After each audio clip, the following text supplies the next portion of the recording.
हिरण्यकश्यप ने एक बात कही प्रहलाद से कि ओरे दुष्ट, अब मान जा। बोले नहीं मान सकता, अब तो तुम्हारी बहनें चली गई, अब तो कोई उपाय नहीं बचो। राजा ने एक लोहे का खंबा गर्म करवाया, लोहे का लाल खंबा। प्रहलाद से कहा कि जीवन का जाम समाप्त हुआ, बोलाए अब धुमनी जाम कहां, ओ राम नाम के दीवाने बतलाए दे तेरा राम कहां। तो बोले प्रहलाद राम मेरा व्यापक सारे संसार में है, मुझ में भी है तुझ में भी है, इस खम्भ में है तलवार में है, मेरा भगवान हर जगह मौजूद है। तो बोले खम्भे से बैठ जा। अब भाई डर तो होगा, लोहे का खंबा है और छोटो तो है ही। भगवान ने विचार करो कि मेरे भक्त की अंतिम परीक्षा है और हमारा लाला अगर अंतिम परीक्षा में फेल है गयो तो हमारा नाम लोग भक्त वत्सल बेटा देंगे। इसलिए एक चींटी का भेष धारण किया और चींटी का भेष धारण करके मेरे गोविंद और खंबा पे ऊपर नीचे रिंगने लगे।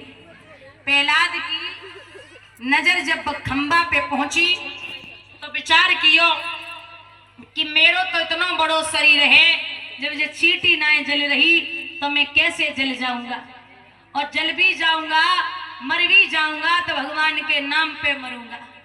राम का नाम लेकर जो मर जाएंगे वो अमर नाम दुनिया में कर जाएंगे।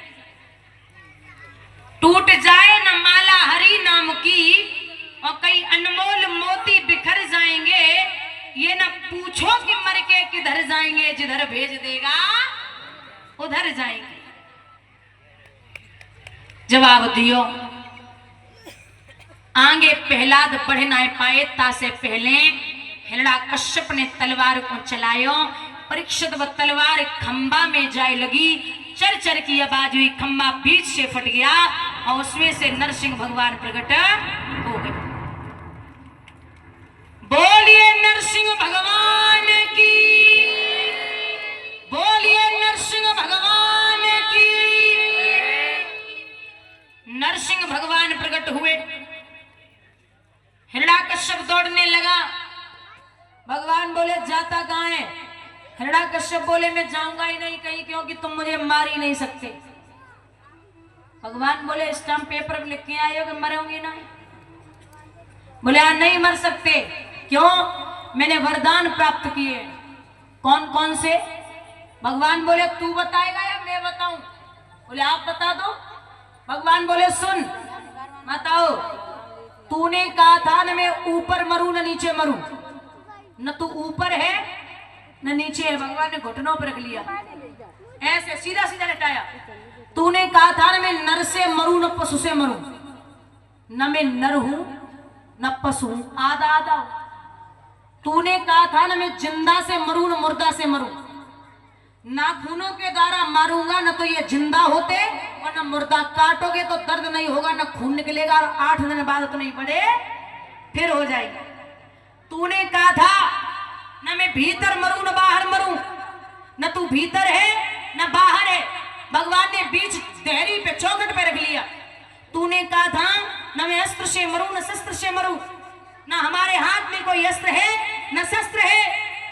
और सुन, तूने कहा था न दिन में मरूं न रात में मरूं, सूर्य अस्त होने से 15 मिनट पहले, मान लो 6:45 से 7:15 तक, जिसे संध्या बोलते हैं, भगवान उसी समय आए। और कुछ रह गया? महाराज 12 महीनों में न मरूं। भगवान बोले 12 में तो तू है ही नहीं, 13वें में है। लिखते विद्वान कि चक्र सुदर्शन ना कोई तलवार से मरूं। ए भैया, चक्र सुदर्शन ना कोई तलवार से मरूं, ना मैं प्यार से मरूं ना तकरार से मरूं, ना मैं प्यार से मरूं ना तकरार से मरूं।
हिलन लगे, वो महाघोर संग्राम हुआ। आखिर नरहरि के हाथों से निश्चर का काम तमाम हुआ। जब मारे गए हिरण्यकश्यप, बड़ी सी जीभ, बड़े बड़े नाखून, सब देवी देवतागण पीछे हटने लगे। भैया प्रभु को ऐसा रूप हमने कबहू ना देखो।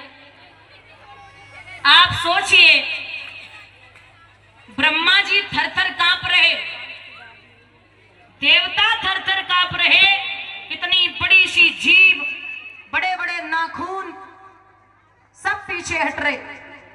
लक्ष्मी मैया सज धज के निकली सो भगवान अट्ठा हंस करके हंसे। दो चार पटकी तो रास्ता में ही लगते। फिर दौड़ी, प्रहलाद को इशारो दियो। प्रहलादम प्रेषयामास ब्रह्मावस्थितमन्तिके तात प्रसयो पेहि स्वपित्रे कुपितम प्रभुमः। हे लाला, आप अपने पिता की गोदी में बैठो। एक बात बोलूं, जब भक्त भगवान की गोदी में बैठो, बुजुर्गों याद रखना, भगवान नरसिंह अपनी जिह्वा के द्वारा प्रहलाद को चाटने लगे। प्रभु अपनी जिह्वा के द्वारा प्रहलाद को चाटना शुरू हो गए।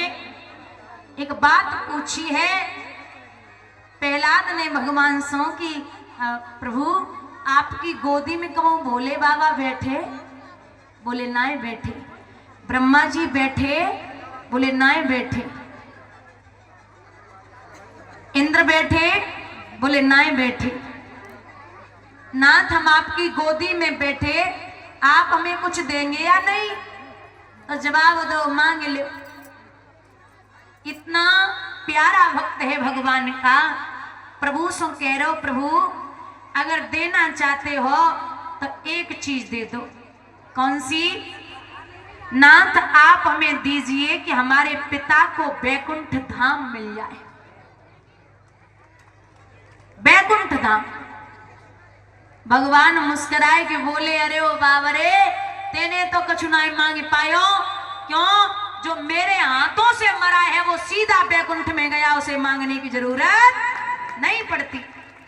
चाहे कितना भी बड़ा राक्षस हो, जो मेरा हाथ जिस पे लग गया वो फिर तर ही गया, उद्धार ही हो गया, उसका सीधा बैकुंठ जाएगा। यहाँ भगवान के नाखूनों में मची खुजली।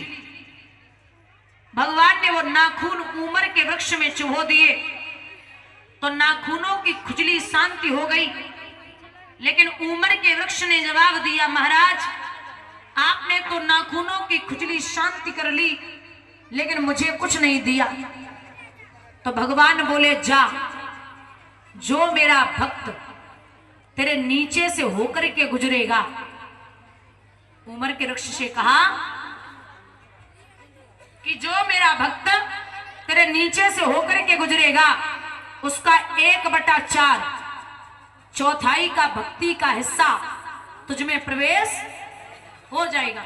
लेकिन दादा, अगर मेरे भक्त ने कई 5 बार कह दिया नरसिंह हरे नरसिंह हरे नरसिंह हरे नरसिंह हरे नरसिंह हरे, तो तुझे कुछ मिलने वाला नहीं है।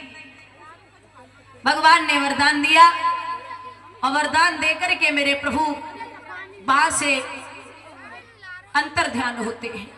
बोलिए वृंदावन बिहारी लाल की। यहाँ प्रहलाद की तीसरी पीढ़ी पर, कौन सी पीढ़ी पर?